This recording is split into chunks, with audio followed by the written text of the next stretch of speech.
Good day, everyone. My name is Akaru Mezabi from Nigeria. Today, we shall continue with the design steps for simply supported one-way solid slab, which is part 2 under one-way solid slab. You can make reference to the beginning, which is part 1. Kindly subscribe to our channel and stay tuned for more videos on reinforced concrete design. The next step is deflection check. Deflection check, your actual span over effective depth ratio should be lesser than your allowable span, which is your limited span, over effective depth ratio. Else, you redesign. You redesign by increasing the depth of your concrete or your reinforcement. But if you are increasing the reinforcement, your reinforcement has to be within limits. The limit of minimal limit of reinforcement and the maximum limit of reinforcement, which the minimal limit of reinforcement is 0.13% of BH, and the maximum limit of reinforcement is 4% of BH. If your actual span over effective depth is lesser than allowable span or your limited span over effective depth, your deflection is satisfactory. Else, you redesign. So this is how to get your actual span over effective depth. Is your LS, which is your shorter span, over D, while your allowable span over D is equals to ratio times multiplied by modification factor. For simply supported ratio is 20 from table 3.9.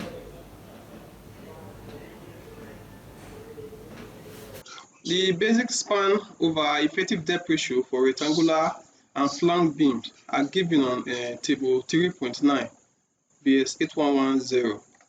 To get your ratio, you check for the support condition and the type of what you are designing for. Like I said earlier, you design a solid slab as a rectangular beam. This is the rectangular beam, cycled. And what we are designing for is simple supported slab. So if you are to choose, you consider the rectangular section and the simply supported. Then your ratio will now be 20. Same as others. If you are designing for cantilever continuous beam as well, or slab. So your modification factor is equals to 0.55 plus 477 minus f of s over 120 in bracket 0.9 plus m over bd squared. Your f of s, which is your stress in steel reinforcement, is 2 over 3 f of y, which is the characteristic strength of steel, multiplied by area required, the area you designed for, and area provided from steel table, multiplied by 1 over beta. Beta, your distribution ratio, take it as 1. Then you substitute to get this modification factor. So this is your maximum bending moment, M, divided by B, which is breadth, which is 1000 mm, multiplied by D squared, effective depth.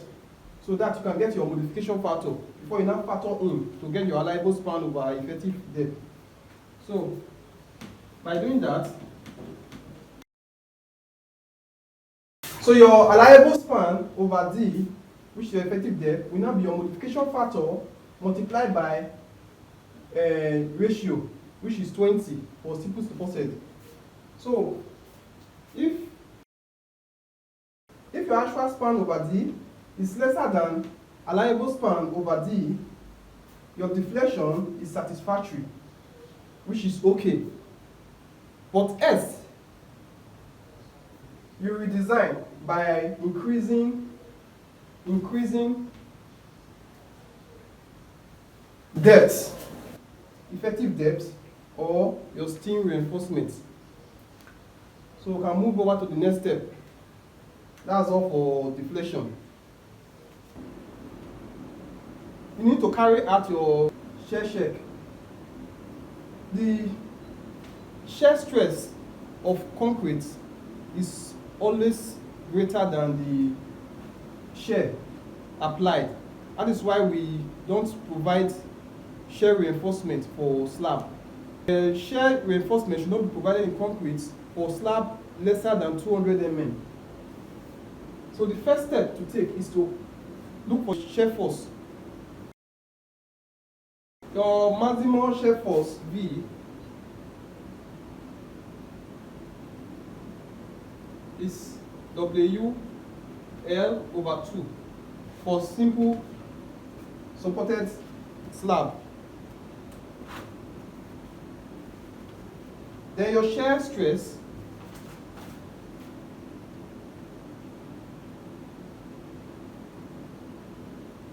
small v is equals to shear force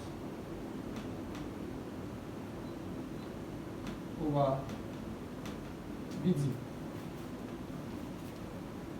This is the breadth times the effective depth. Your shear stress must not exceed the lesser of 0.8 root characteristic strength of concrete multiplied by this, or 5 Newton per meter square. So your shear stress should not exceed this. That's the first thing to note. Secondly, if V, which is your shear stress, is lesser than VC, which is shear stress of concrete, it must not, if it's lesser than this one, that means shear reinforcement is not needed. It simply means the shear stress of the concrete itself is sufficient to withstand the shear stress that is coming from here, which is the shear stress applied. To get your VC, which is your shear stress of concrete, is 0.75 100 AS over BD square, breadth times area of provided, and this square, which is your effective depth, raised to power the root of root 3 multiplied by 400 over D, root 1 over 4, multiplied by characteristic strength of concrete over 25, root 1 over 3 over this. Take this as 1 and this one as 1.25. So with that, you should be able to get your shear stress of concrete. If V is lesser than VC, shear reinforcement is not needed. You can make reference to table 3.7 and 3.8 BS 810 to check the conditions. So if you are designing for beam, you can check the condition where reinforcement will be needed, where the shear stress is always higher, most times higher than the shear stress of the concrete, to check the condition and the formula needed to provide the spacing for the shear reinforcement. Step 9 is to check for cracking.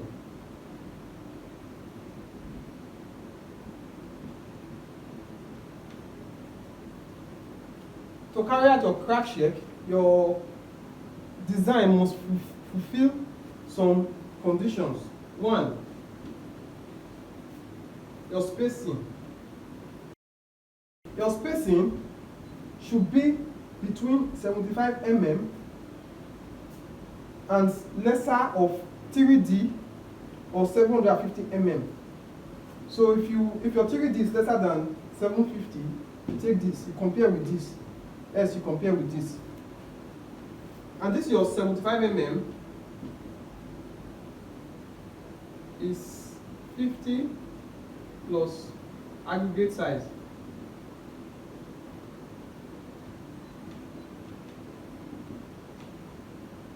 aggregate size. Always take aggregate size at 25.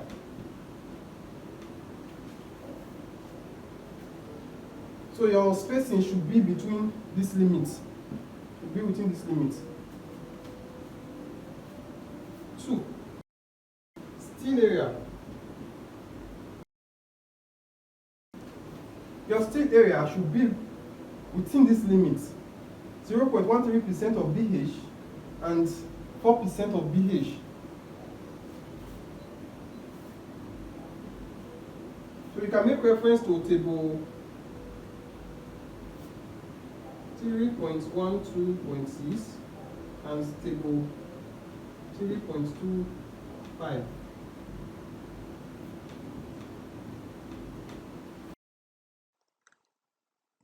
Good news, good news, good news.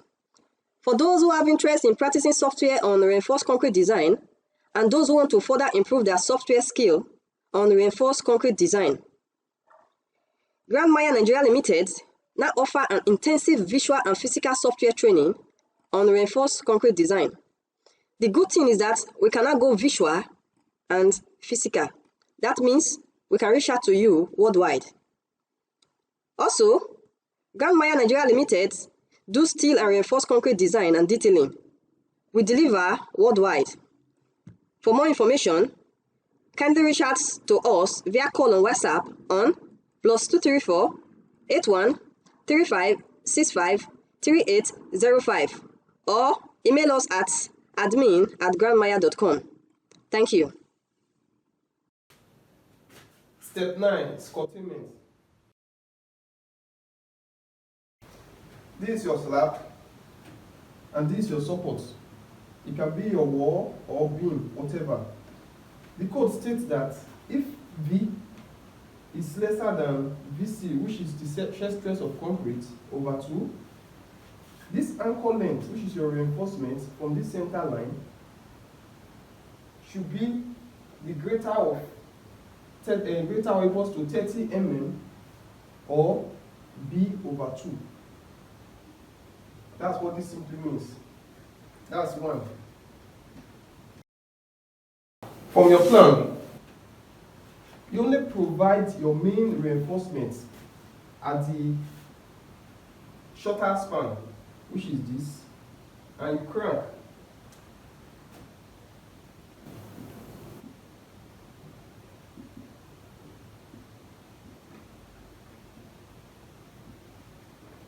While your distribution bar, this has the LY axis, which is the longer span.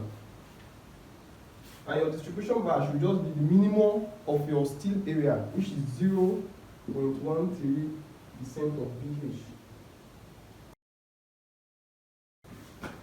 For one-way slab, you only design for the shorter span, which is the main reinforcement, and your distribution bar. You don't have to crack for your distribution bar.